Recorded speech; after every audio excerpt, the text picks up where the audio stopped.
Malawi Today.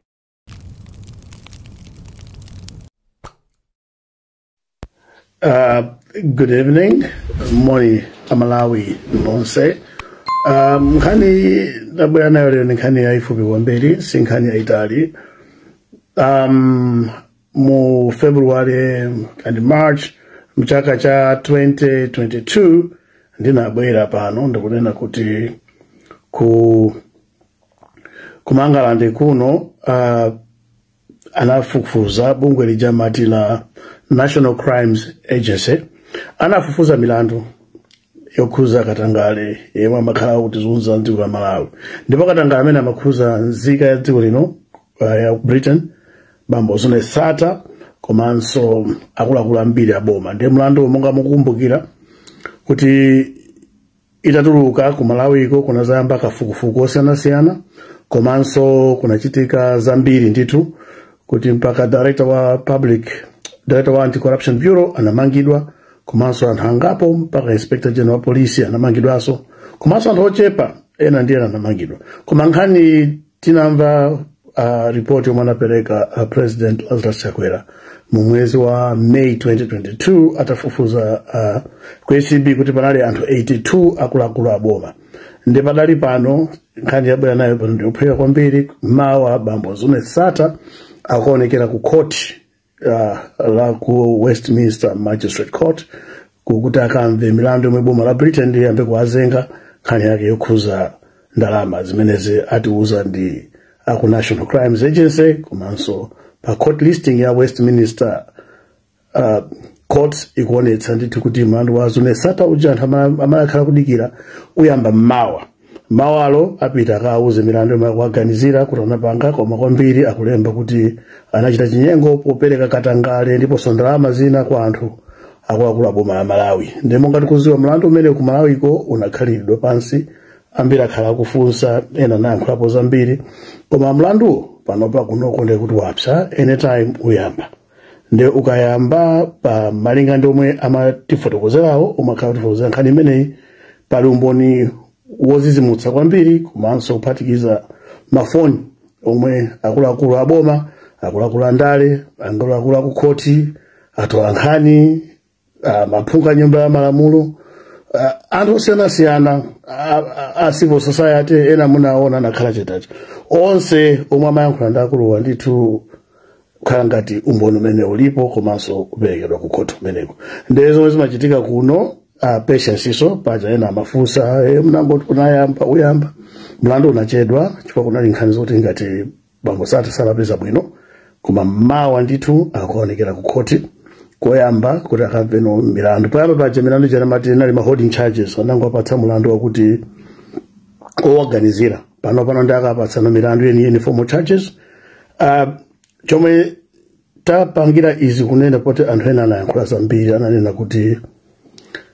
timangokamba tinangopeka kulibe milandu ya Sata ena nalembapo ya milandu ya Sata yatha koma milanduyo mawa Westminster Magistrate Court ndi menati uzira pano payamba timona ngati khala court ina ndi kuti tiyesesaso kuti application yathu yokuti nafeso tizikakhala kumeneko live kuti Amalawi azitha kutsatira kesi imene kuyendera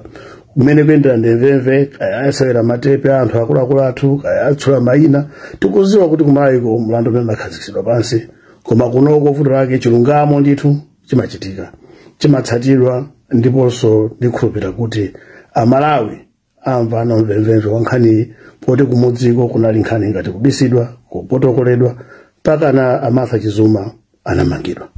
mpaka kalo chitokosi kuti nkhani imene ipipirike komanso tikuziwa pali maombona mbirimbiri anthu akukamba kuti anauzidwa kuti bwanji mlandu umene uthe ali pamodzi sitingatchule pano nena kuti ine mlandu wangawo umalizike ku court kuti andichotsepo mwamtendere ndi nkhani ya Zune Sata yomwe akhala mukudikira Malawi mawa formal charges ku Westminster Magistrate Court ndikuziwa kuti atolankhani angapa ku Malawi komanso atolankhani akuna UK apita ni nkhani yokuti kwambiri anapezeka ndi katundu kuno wa magalimoto odusa 1 million pound anagula nyumba 35 nthawi imodzi pa zaka zochepa komanso anagula zida za nkhondo opanda license komanso amatumiza magalimoto amatumiza ndalama kwa akuluakulu aboma a Malawi ndi zangu chitika kuti mina nthawi ino nde yachisankho koma nkhani ija ikuyamba anthu omwe anapanga zinthu ngati kuti timabisala kapena timaona ngati kuti nkhani ija yatha ayi ndithu mlandu kupita ku court azathu amalikata afufuze akhali ndi umboni okwanira nde ayambe kesi yawo nde nkhani yomwe padera imene andipaseni ndi imeneyi tizikupasa update mawaso mazulo ndibwera